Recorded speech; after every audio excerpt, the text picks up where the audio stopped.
Buena parte del robo de celulares, por ejemplo, del robo del bolso, los delitos más extendidos de Colombia hoy, que son hurto en las calles de las ciudades, tiene que ver con el hambre. Se ha crecido en ese tipo de delitos, es porque la sociedad entró en una fase de degradación, en realidad, producto de la crisis del año pasado, que es una crisis de hambre. Se pudo haber evitado indudablemente, pero no lo hizo el presidente Duque. Buena parte de una estrategia de seguridad consiste en mirar el delito de otra manera. Le voy a poner una palabreja multidimensional. Tú me dices, Vicky, ¿cómo son los tiempos? Hasta ahora, la concepción de seguridad ha gravitado en los últimos gobiernos como una seguridad que le pertenece, que es para asegurar el Estado y el gobierno. Es una seguridad para el Estado. Y eso ha hecho que los indicadores se midan en muertos, en números de cárceles, en bajas. Es una seguridad que inmediatamente construye en la sociedad una especie de enemigo interno y que mira el delito de manera recortada. Ese mirar a la sociedad con un enemigo interno lleva a violaciones de derechos humanos crasas, que en los últimos tiempos han ocurrido, como los 6.402 muertos de los jóvenes que simplemente mataron para mostrarlos como pajas y mejorar el indicador de esa concepción de seguridad que ya no sirve, que no funciona, porque en realidad está produciendo más violencia, está construyendo la violencia y el delito. Yo lo que propongo es cambiar la concepción de seguridad por una, al lado de Naciones Unidas, que se llama seguridad humana y que consiste en lo siguiente, Vicky. Sí. Que en lugar de pensar prioritariamente en una seguridad del Estado, pasamos a hablar de una seguridad de la persona, del ser humano que está en la sociedad. Esa seguridad humana entonces no se mide en términos de muertos, se mide en términos de personas vivas, genera vida. El delito no se mira de manera recortada entonces, sino de manera multidimensional. Por ejemplo, el robo del celular tiene una serie de causas. No es solamente porque una persona se volvió mala de repente y entonces le robó un celular a otra persona. Y a venderlo por drogas, no, es porque hay hambre creciente en la mayor parte de las ciudades de Colombia. Y eso ha desatado, no lo generó, pero ha hecho crecer el número de delitos de hurto en el país. ¿Cómo podemos mejorar las circunstancias de seguridad desde ese punto de vista? Pues con una política que disminuya el hambre en Colombia. Una medida de urgencia que permita que el hogar, cualquiera que sea, en cualquier parte de Colombia, pueda comer. El simple hecho de poder comer, eso disminuiría sustancialmente el delito de hurto. No nos va a solucionar el delito multicriminal que hay alrededor de la cocaína, pero sí nos va a disminuir fundamentalmente el delito de hurto, simplemente reconociendo que muchos de sus móviles tienen que ver con la ausencia de comida en el estómago. Eso se llama una estrategia multidimensional. Si me lo pregunta ya en términos de delitos más complejos, como el de la mafia, como el de la cocaína, como el de del poder mafioso, pues tendríamos que ir a otros criterios que también son múltiples en su origen. Y que en otras preguntas te contestaré precisamente para darle paso al doctor Luis Pérez en su respuesta. ¿Qué dice Luis Pérez entonces? ¿En qué está de acuerdo, en qué no está de acuerdo y qué propone nuevo sobre esta propuesta de Gustavo Petro? Yo estoy de acuerdo con el doctor Gustavo que el país tiene unas inequidades muy grandes y que hay que trabajar en una seguridad multidimensional, o como lo dice las Naciones Unidas Humanas. Yo creo que hay que crear los restaurantes humanitarios en todos los municipios de Colombia para acabar el hambre. Ayer vi un dato que decían que 21 millones de colombianos no comen bien en este país. No obstante, yo sí creo que hay que empezar a trabajar en unos temas muy complejos de Colombia, que así tengamos empleos, así tengamos seguridad ambiental, etcétera, es lo que va a desequilibrar el país. Por ejemplo, yo creo que a Colombia hay que legalizarlo. Entonces tenemos un país que cada vez lo tenemos más ilegal. En Afganistán, por ejemplo, Estados Unidos no pudo derrotar a los talibanes porque ellos tienen 250.000 hectáreas sembradas en amapola y se han armado tanto que aún Estados Unidos y la OTAN fueron incapaces de intervenir. Colombia hoy tiene 1.500.000 de mototaxistas ilegales. Hay que legalizarlo porque si nos caemos a la cultura de la legalidad como que si eso fuera aceptable en Colombia no serviría. Creo que hay que legalizar los mineros ancestrales, pero también hay que tomar una decisión sobre el tema de la droga y la mafia. En Colombia no estamos muy lejos de lo que pasó en Afganistán. 200.000 hectáreas sembradas en coca.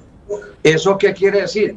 Que cada día más las bandas criminales se están apoderando del país. No solamente son el millón de campesinos que viven de la coca, sino también que están... Hoy el problema más grave en cada ciudad son las casas de vicio. Cada alcalde tiene su problema de casas de vicio.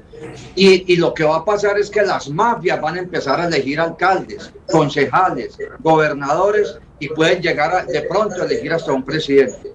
Yo por eso propongo que nosotros en Colombia legalicemos el cannabis medicinal, el cannabis industrial y el cannabis recreativo, que reemplacemos las 200.000 hectáreas de coca por cannabis, que creemos 3 millones de empleos sembrando cannabis. Cada hectárea de cannabis nos da 17 empleos, y que hagamos exportaciones de 30 o 40 mil millones de dólares.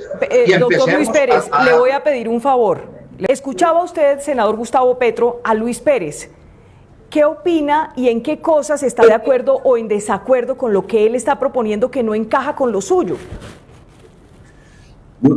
Mira, ahí hay un puente, porque vamos, la tesis que acabo de exponer el doctor Pérez es la siguiente. Hay cosas que se consideran ilegales o legales, es decir, la frontera del delito la delimita la ley.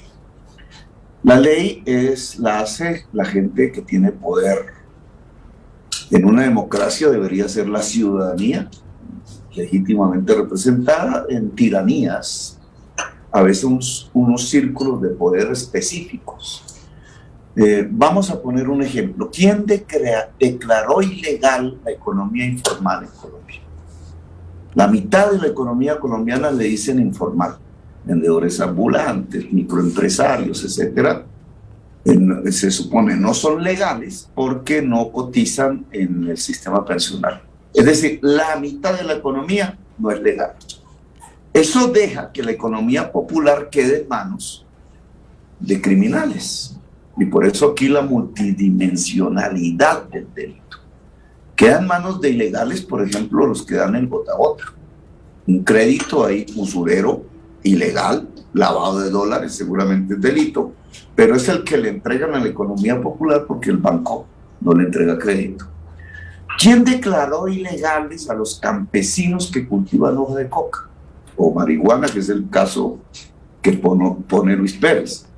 Pues un núcleo de poder que consideró que ese tipo de campesinos deberían ser considerados delincuentes. Y así sucesivamente. ¿Quién considera que son ilegales las personas que consumen algún tipo de droga, de estupefaciente, pero no los que consumen alcohol, no los que consumen cigarrillos? Un núcleo de poder que le dijo a la sociedad, estos, si hacen eso, deben ir al calabozo, etc. Así no se maneja el delito. Porque, y en eso tiene razón Luis Pérez, si dejan de ser declarados ilegales, se acabó el delito. no son delincuentes. El campesino cultivador de hoja de coca no es delincuente, el consumidor que hay por ahí de alguna sustancia no es un delincuente, el señor del vendedor ambulante o del microempresario no es un delincuente. Son problemas sociales los que han generado el que un campesino tenga que cultivar hoja de coca. Es que es un campesino quebrado por un sistema agrario que lo expulsó de la tierra y de las oportunidades. Un joven o una señora que sea adicta a una sustancia no es un delincuente, es una persona que por la ruptura de los afectos, por el tema de que se tiene que competir en la sociedad, pues terminó con una adicción. O un señor microempresario, porque no le alcanza el dinero para pagar la seguridad social, pues no es un delincuente. Estos son problemas sociales, no son problemas criminales. Y en esa medida la seguridad aumentaría en términos de que la señora se pueda sentir más cómoda saliendo a la calle, o un señor con menos miedo si toma un bus. La seguridad aumentaría si solucionamos esos problemas sociales como tienen que solucionarse socialmente. Por ejemplo, los campesinos cultivadores de cannabis pues deberían ser exportadores de cannabis, porque todo el mundo legalizó esa sustancia. Los campesinos cultivadores de hoja de coca hoy deberían ser agroindustriales si se les permitiese sembrar cacao y ser dueños de las industrias para procesar chocolates, por ejemplo. Las personas microempresarias deberían ser sujetas de un crédito del Banco Popular ya no, porque ya lo cogió un señor que entrevistó Vicky, sino de la banca pública, por ejemplo, de cajas cooperativas financieras en el barrio, y no ser tratado como un delincuente. De esa manera, la mafia perdería poder, porque el poder consiste en tener control de la población. Si la mafia pierde poder sobre los consumidores de drogas, sobre los campesinos cultivadores de hoja de coca o de marihuana, sobre la economía popular, porque ya no la puede financiar, porque ya hay una banca pública resolviendo ese problema, entonces nosotros tendríamos una mafia más débil. Y al ser más débil, incluso se puede tratar desde el punto de vista judicial de manera diferente a como hoy la tratamos. Que podría incluir, Vicky, te propongo, un aparato de justicia transicional parecida a la JEP, pero para la delincuencia común en su forma más poderosa, que son las mafias del narcotráfico. Eso me obliga, ya voy con Luis Pérez, pero me parece que es una propuesta diferente, novedosa, distinta y nueva. ¿Cómo es eso de una especie de JEP para la delincuencia común, senador Gustavo Petro? Ya eso se venía discutiendo en los gobiernos pasados. Incluso, para ponerlo en términos, Álvaro Uribe Vélez hizo una negociación con las mafias del narcotráfico, que son los paramilitares de ese entonces, ya no son los mismos de hoy.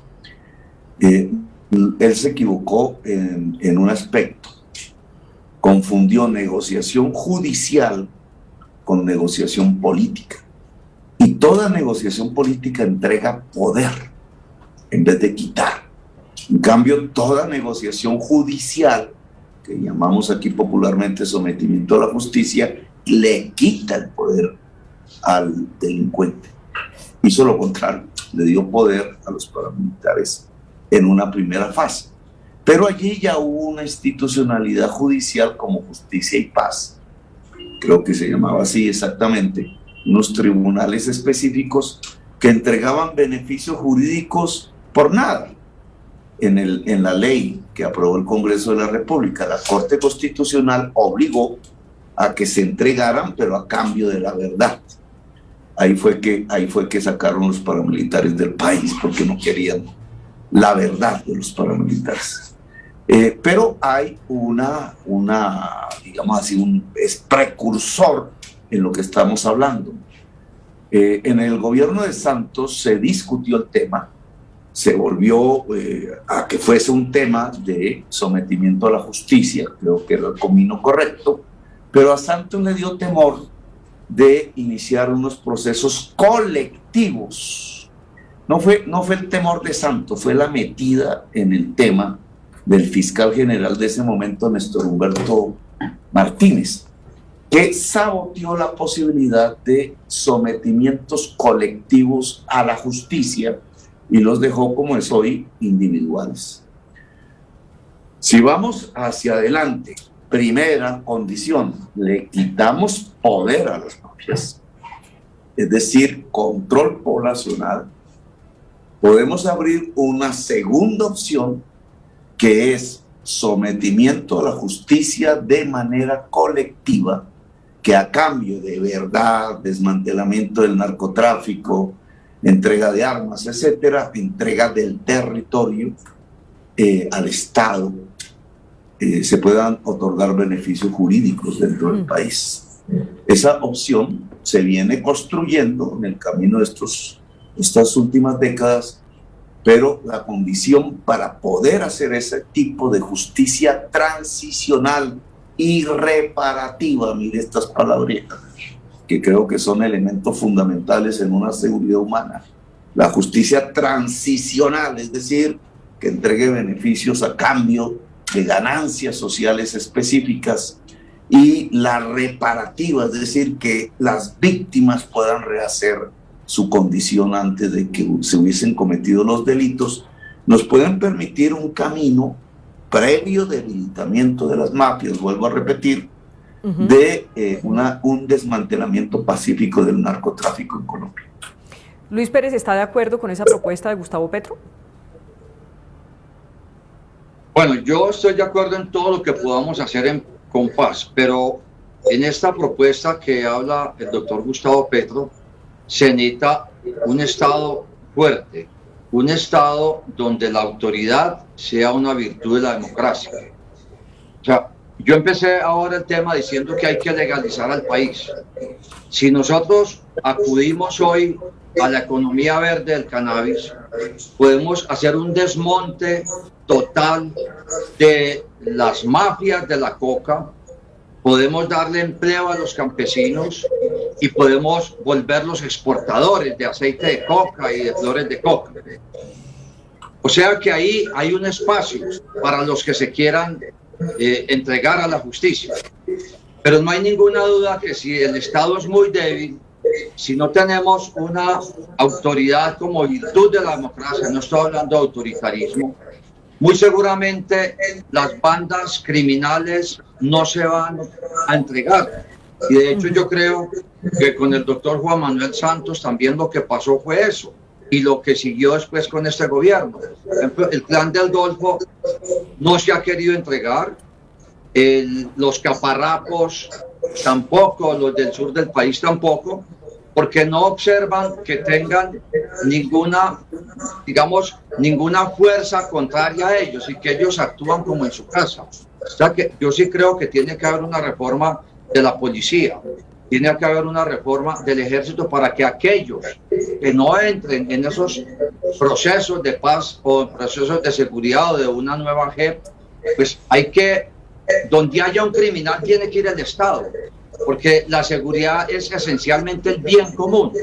Y si el Estado es débil, si el Estado deja que le violen todos los derechos, desde el derecho a la alimentación, el derecho laboral, inclusive yo diría que hoy el derecho a la diplomacia, porque el país se abrió para todo el mundo y no tiene ningún tipo de control quién viene a vivir al país. Yo creo que eso también tiene que tener un juicio y un control, porque el Estado perdió su capacidad de tener fuerza. Hoy, por ejemplo, nos vemos que ya no matan a una persona, sino que matan 8 o 10. Eso muestra una debilidad muy alta del Estado en un país tan desigual. O sea que yo creo que hay que hacer una propuesta muy precisa sobre cómo vamos a buscar que la autoridad siga siendo una virtud de la democracia y que estén abiertos esos caminos que el doctor Gustavo Petro ha dicho que los trató de abrir Santos, que ya se abrió con las FARC, que los abrió Álvaro Uribe, y tratar de que el país,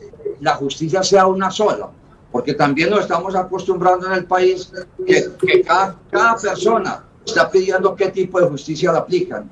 O sea que podemos también llevar al país a que haya un caos en la justicia.